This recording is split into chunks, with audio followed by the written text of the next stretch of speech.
بسم اللہ الرحمن الرحیم۔ ماہ شعبان اور شب برات کے مسائل اور احکام۔ شب برات میں آتش بازی کرنا کیسا؟ یہ رسم نہ صرف ایک بے لذت گناہ ہے بلکہ اس کی دنیاوی تباہیاں بھی ہمیشہ آنکھوں کے سامنے آتی ہیں۔ اس میں ایک تو مال کا ضائع کرنا ہے اور بے جا اسراف ہے جو خود دنیا میں بھی ہر قسم کی بربادی کا ذریعہ ہے۔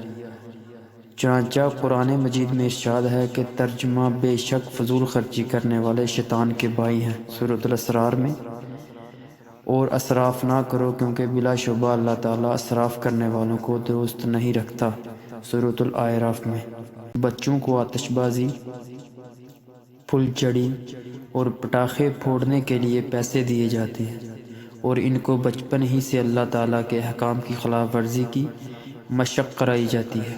بہت سے بچے اور بڑے جل جاتے ہیں بلکہ بعض مرتبہ دکانوں اور مکانوں تک بھی آگ لگ جاتی ہے، پھر بھی یہ رسمیں نہیں چھوڑتے۔ اللہ سمجھ عطا فرمائے۔ چراغاں کرنا، شب برات میں چراغاں کرنا کیسا؟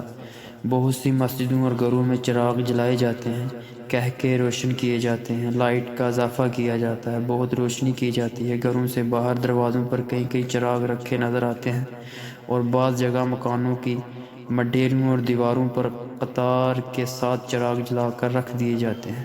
یہ سب اسراف اور فضول خرچی ہے جس کے بارے میں قرآن سے ابھی اوپر معلوم ہو چکا ہے۔